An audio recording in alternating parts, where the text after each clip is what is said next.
Jérôme Triomphe, c'est une grande joie que de vous avoir dans ce studio et surtout je suis en admiration de la patience que vous manifestez Moi à aussi. attendre patiemment. Moi aussi. J'ai cru que ça ne viendrait jamais. Votre tour. Eh bien, vous avez perdu votre tour. Nous allons passer.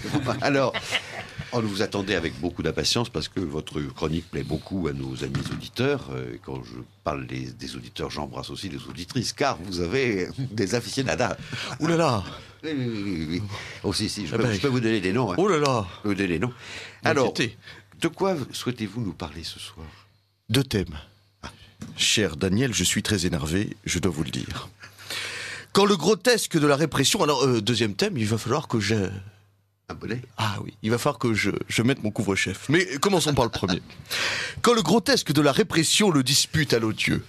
David Van Emmelerich, souvenez-vous, ce sympathique et joyeux pilote qui a sillonné la France avec sa banderole Hollande démission, a été jeté le 11 novembre dans les geôles infâmes de garde à vue pour avoir hurlé « Hollande démission !» le 11 novembre sur les Champs-Élysées. Pendant 24 heures, ils ont cherché à en faire un organisateur de manifestations non déclarées. Ce que je propose au parquet, c'est de mettre en garde à vue François Hollande lui-même. C'est lui qui l'a organisé cette manifestation du 11 novembre, et je suis bien certain qu'il ne l'a pas déclaré sur le formulaire CERFA idoine. Quand on en est à ce niveau de grotesque, c'est tout le pouvoir qui se ridiculise et c'est le parquet de Christiane Taubira qui discrédite la justice. Rappelons quelques règles. Je pense que ce n'est pas inutile pour nos auditeurs, parmi lesquels il y aura certainement Monsieur le ministre de l'Intérieur. Première règle de droit administratif, nous sommes dans un régime déclaratif. Tout le monde a le droit d'organiser une manifestation. Il faut seulement la déclarer. Dans quel but? Pour permettre au maire, ou à Paris, le préfet de police, de prévoir un dispositif destiné à garantir la sécurité des manifestants. Ce n'est que dans le cas d'un risque avéré de trouble à l'ordre public qu'une interdiction peut éventuellement et par exception être prononcée. Je dis ça pour ceux qui prétendent qu'il faut une autorisation du préfet, c'est-à-dire du représentant du gouvernement qui est notre adversaire pour avoir le droit de manifester. Je pense notamment à l'insupportable Christophe Barbier. Le même qui prétend que révéler l'identité du père biologique de la délicieuse Marion serait une information politique.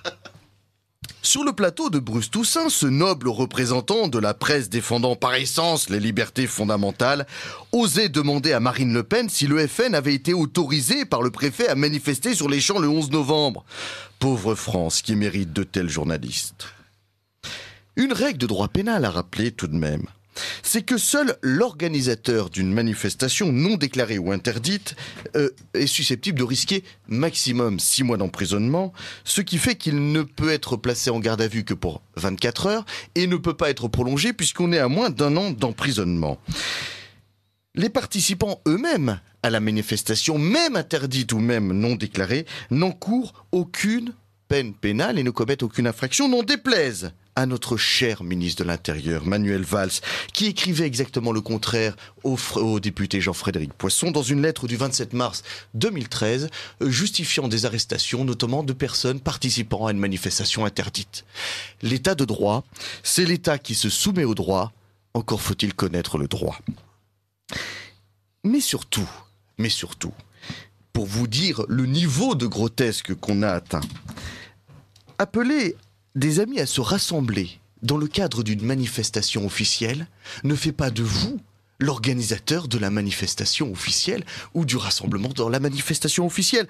Je rappelle tout de même qu'il s'agissait d'une commémoration, d'un rassemblement national, lors duquel les forces de l'ordre étaient présentes en nombre, puisque c'est le but de la déclaration pour assurer l'ordre public. Je dis en principe, car dans ce cas, on était plutôt en insécurité. Contrôle d'identité pour simple port de bonnet rouge, 70 interpellations totalement arbitraires, et évidemment, sans suite judiciaire. Et je termine sur ce rappel du droit, sur l'article L221.1 du Code de la sécurité intérieure qui est passionnant, parce que sont justement, en admettant même qu'il y ait eu manifestation, organisation de manifestation, ce qui n'est pas le cas, cet article dispense de la déclaration de manifestation les rassemblements dans le cadre d'usages locaux. Or, qu'est-ce qu'il y a comme usage plus local que le 11 novembre pour des Français que de se réunir sur le cortège du président de la République le 11 novembre ou le 14 juillet? Fermez le banc, n'en jetons plus. David Van Emmelerich sera jugé pour ces faits grotesques et infondés en fait et en droit le 8 janvier 2014 à 13h30 à la 10e chambre correctionnelle. Mais ce n'est pas fini pour lui. Michel Audiard l'a dit, eh bien, ils ont osé. À l'issue de cette garde à vue, après être sorti de l'infâme dépôt du Palais de Justice de Paris, David a repris sa voiture recouverte d'affiches mentionnant l'adresse de son site internet hollande-démission.fr. Ils se sont attaqués aux mauvais clients parce que lui, il n'a pas l'intention de lâcher. Il y a une vidéo époustouflante sur internet. David Van Emmelryck est filmé sur le périphérique en train d'être arrêté par 2 motards de la police, vite rejoints par une trentaine de policiers. Pendant 2 heures, ils vont le contraindre à attendre. Comme le délit d'offense au chef de l'État a été abrogé, ils vont chercher pendant ces 2 heures, ils vont trouver une obscure infraction de publicité interdite dans Paris. Résultat, 20 000 affiches saisies, voitures confisquées et envoyées à la fourrière. Le seul problème, c'est qu'après avoir épluché tout le code de l'environnement qui proscrit ce genre de publicité interdite et le code de la route, il ne peut pas y avoir de confiscation de véhicules pour le type d'infraction qui lui a été signifié. À vue de nez, une petite plainte pourrait viser utilement. Article 431.1, entrave concertée à la liberté d'expression par voie de fait, 3 ans, 45 000 €. Le désormais fameux 432.4, atteinte arbitraire à la liberté individuelle, 7 ans d'emprisonnement, 100 000 € d'amende. Et article 311.4, pourquoi pas, vol par personne dépositaire de l'autorité publique et en réunion, 5 ans, 75 000 €. Tout cela dans le cadre d'une instrumentalisation judiciaire contre un opposant politique. Douce France, cher pays de mon enfance, bercé de tendre insouciance, je t'ai gardé dans mon cœur, je t'ai gardé dans mon cœur. Mais Dieu merci, nous ne sommes plus seuls. Et c'est là que je mets mon couvre-chef. Car face au système détestable qui nous opprime, nous sommes tous des bonnets rouges. Oui, nous sommes tous des bonnets rouges, car ces bonnets sont le symbole de la révolte. Oui, nous revendiquons tous de manifester en bonnet rouge, car désormais, manifester sans bonnet rouge, c'est faire du parachutisme sans parachute, et j'ose le dire, c'est faire du naturisme en maillot de bain. Mais ce n'est pas... Mais ce n'est pas qu'un gouvernement que nous combattons. C'est tout un système, car le gouvernement socialiste despotique que nous connaissons ne fait que poursuivre ce que l'UMP et avant lui le RPR ont fait, commencer et initier. Sans parler des lois sur la contraception et l'avortement, l'immigration, les lois liberticides, pratiquement toutes votées par des gouvernements de pseudo-droite. Et pour se concentrer sur l'actualité, c'est l'UMP qui a validé l'institutionnalisation des unions homosexuelles en ne remettant pas en cause le Pacs. Le PS n'a fait qu'achever cette œuvre avec le pseudo-mariage homosexuel. C'est l'UMP qui a voté les lois prétendument anti-homophobes en 2004, empêchant aujourd'hui toute critique, même du pseudo-mariage homosexuel. C'est l'UMP qui a perdu le triple A de la France. Le PS n'a fait que poursuivre la déchéance. C'est l'UMP qui a mis en place l'écotaxe. Le PS n'a fait que la mettre en œuvre. C'est l'UMP qui a mis en place ces radars automatiques depuis 10 ans, radars qui sont aujourd'hui détruits par dizaines par un peuple en colère. Ce n'est donc pas un gouvernement que nous combattons, c'est un système. Car UMP et PS ne sont que les 2 faces de la même pièce. L'UMP et le PS, c'est bonnet blanc et blanc bonnet. Et c'est pour cela que pour le combattre, nous serons tous bonnet rouge et rouge bonnet. Oui, face à ce système honni, le peuple se lève. Pas seulement pour la défense de la famille, mais pour la défense de tout l'ordre de la création, car Dieu n'a pas fait l'homme pour payer des impôts pour financer les caprices de Leonarda DiCapria et de sa délicieuse famille. Bretons et printemps français, landais et manif pour tous, profession libérale agricole, chauffeurs routiers, artisans, employeurs et salariés, nous tous qui ployons sous l'oppression idéologique, sous le joug fiscal et la chaleur du jour, pendant que la caste nous réprime et nous prélève avec mépris. C'est bien un même élan venu de la base qui fait trembler ce système. Car il s'agit bien d'une jacquerie de croquants, d'une révolte, d'une insurrection. Toutes les portions du peuple, de cette France qui travaille et paye ses impôts, est en train de crier d'une seule voix « Marre ! Ras-le-bol de payer toujours pour les mêmes pendant que certains hauts responsables sont accusés de violer délibérément les règles qu'ils ont eux-mêmes mises en place.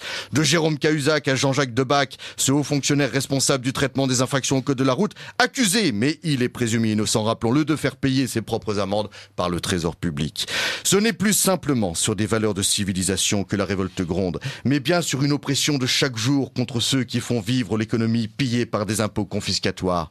Jamais Hollande n'a été aussi détesté, jamais aucun président et aucun premier ministre n'avait atteint de tels records d'impopularité. Jamais Hollande n'avait autant été hué et conspué que ce 11 novembre, et pas que par les défenseurs de la famille. Il les a fait arrêter arbitrairement par une police qui était déjà la même sous l'UMP.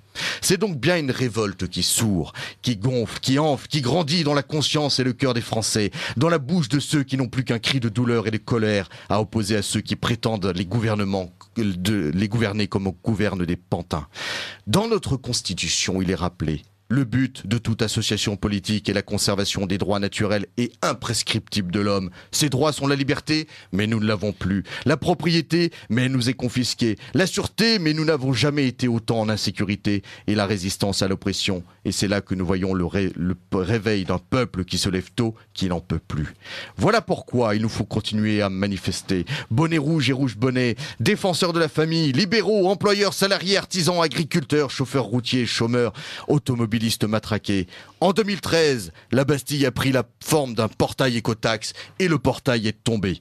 À force de manifester, de hurler notre révolte, c'est bien tout ce système de bonnets blancs et blancs bonnets, de copains et de coquins qui finira bien par s'effondrer pour finir recouvert par les siècles et la poussière du temps. Bravo, triomphe. Félicitations. Alors là, franchement, ah non, quand même, il est bon quand même, hein? C'est pas mal comme chroniqueur, non, c'est bien, il fait des trucs qui sont pas mal, quoi. Non, faut pas exagérer non plus, faut pas abuser, c'est comme la tutute, faut y aller doucement quand même. Bon.